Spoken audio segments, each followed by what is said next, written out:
Man frees elephant after 20 years in chains. Seeing its wounds makes everyone cry. The heavy iron shackles had worn grooves so deep into Raju's ankles that the metal seemed to have become part of him. For 20 years, the same 4 chains had bound his legs, their weight as constant as breathing, as familiar as hunger. The massive bull elephant stood motionless in the dusty courtyard, his enormous frame casting shadows that never moved far from the same weathered patch of earth. Wildlife rescuer Kartik Satyanarayan had seen many captive elephants during his years with Wildlife SOS, but something about this one stopped him cold. Raju's eyes held a stillness that spoke of surrender, not the wild alertness of his forest-born brothers, but the hollow patience of a creature who had learned that struggle only brought more pain. His trunk hung limp, barely swaying, while flies settled undisturbed on the raw wounds where metal met flesh. The elephant's mahout sat nearby, counting rupees from the day's begging. Tourists had paid to feed Raju sugarcane and crackers, unaware that his digestive system had been damaged by decades of improper food. Paper, plastic, and coins filled his stomach, offerings from well-meaning hands that had become slow poison. His ribs showed through skin that should have been smooth and gray, but instead bore the map of every beating, every spike, every moment when he had tried to remember what freedom felt like. Kartik approached slowly, his footsteps deliberate in the dust. He had learned to move like water around traumatized animals, to become part of the landscape rather than a threat.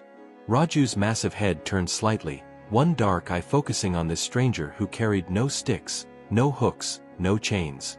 There was no trust in that gaze. Trust had been beaten out of him years ago, but there was something else. A flicker of curiosity, perhaps, or simply the instinctive assessment of whether this human would bring more pain. The shackles had cut so deeply that infection had set in multiple times over the years, leaving ridges of scar tissue that would never fully heal. Each step Raju took created a soft metallic chime, a rhythm that had become the soundtrack to his captivity. The chains were too short to allow him to lie down properly, too heavy to forget, too tight to allow proper circulation. His feet, designed to carry him across vast landscapes, had swollen from decades of standing on concrete. Kartik knelt beside one of the chains, careful not to make sudden movements. Up close, the damage was even worse. Raw flesh mixed with old scars, creating a bracelet of suffering that encircled each ankle.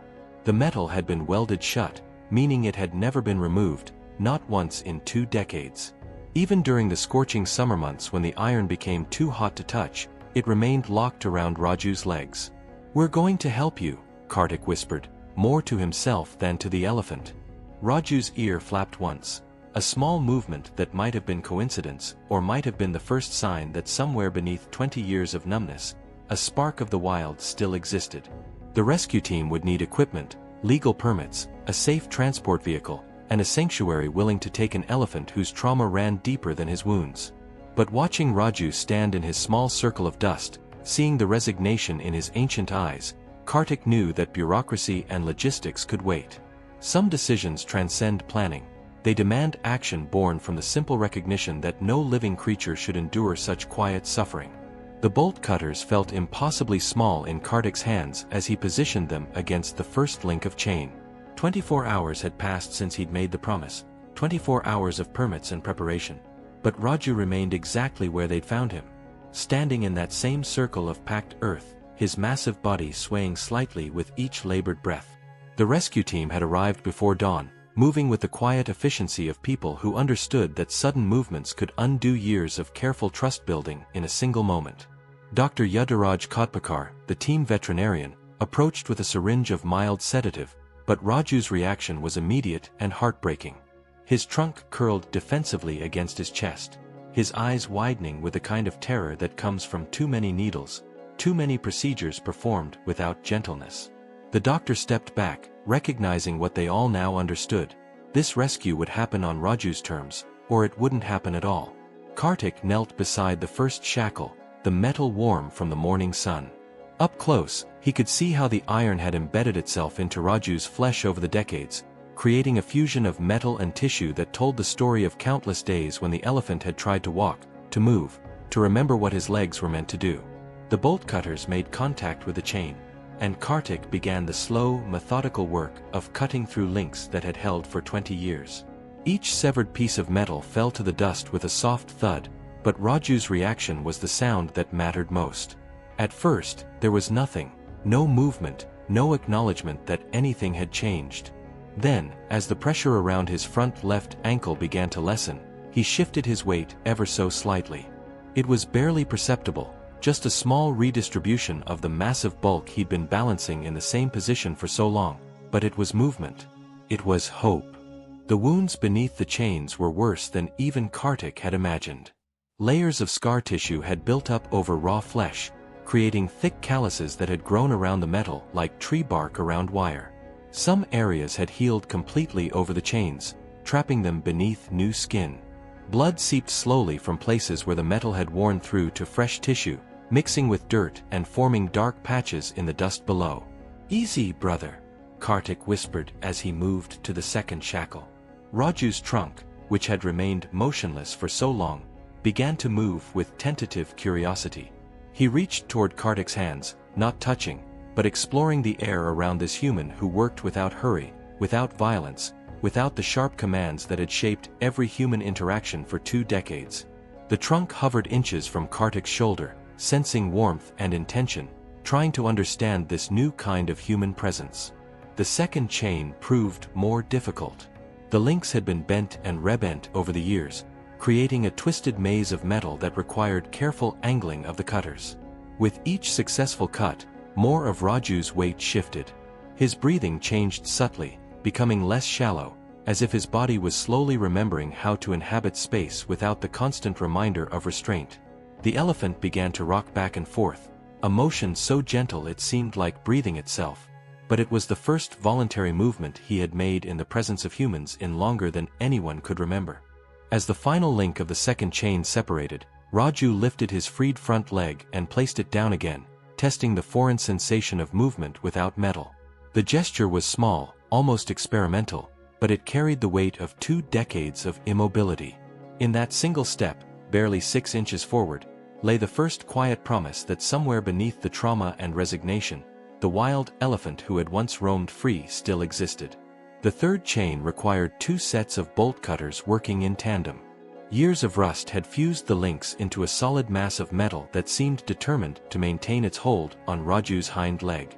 Kartik worked alongside his colleague, their movements synchronized and patient, while the elephant stood with a stillness that had somehow shifted from resignation to something approaching anticipation. His freed front leg continued its small, experimental movements, lifting, placing, testing the reality of space without constraint. As the cutters bit through the penultimate link, something extraordinary began to happen. Moisture appeared at the corner of Raju's eye, a single clear drop that traced a slow path down his weathered cheek. Elephants weep when overwhelmed by emotion, their tear ducts responding to joy and sorrow in ways that bridge the species divide. This tear was followed by another, then another, until a steady stream marked his gray skin like rain on ancient stone. Kartik paused in his cutting, his own eyes filling as he witnessed this release of 20 years of suppressed emotion. Around the rescue site, other team members stopped their preparations to watch this moment that transcended the mechanical act of chain removal and became something sacred. Even the mahout, who had initially protested the rescue, stood silent and still, perhaps seeing his captive elephant clearly for the first time in decades. The final link separated with a soft ping, and the last chain fell away from Raju's ankle with a sound that seemed to echo across the courtyard. For a moment, nothing happened. The elephant remained motionless, as if he couldn't quite comprehend that the weight he had carried for 2 decades was truly gone. His trunk swayed gently, testing the air, reading the sense of freedom that must have seemed foreign after so many years of dust and confinement. Then, with deliberate care, Raju lifted his newly freed hind leg. The movement was tentative at first, as if he expected the familiar tug of metal, the sharp reminder that he could go no further. When no chain pulled him back, when no shackle bit into his flesh, he placed the foot down in virgin dust, inches beyond his established circle of captivity. "You're free now," Dr. Kodbakar whispered from several feet away. What followed was not the dramatic charge toward freedom that movies might suggest, but something infinitely more moving. Raju took a single complete step forward, his first true step in 20 years. His massive body swayed as he relearned the rhythm of unrestricted movement, each foot finding new ground, creating new patterns in the earth. The tears continued to flow, and several rescue team members found themselves quietly weeping alongside him. The transport truck waited nearby, ready to carry him to the sanctuary where he would spend his remaining years in peace. But in this moment, as afternoon light slanted across the courtyard and Raju stood with all 4 feet unbound for the first time since he was a young bull, time seemed suspended. The chains lay scattered in the dust like broken promises, and the elephant who had endured everything now faced the vast, gentle possibility of tomorrow.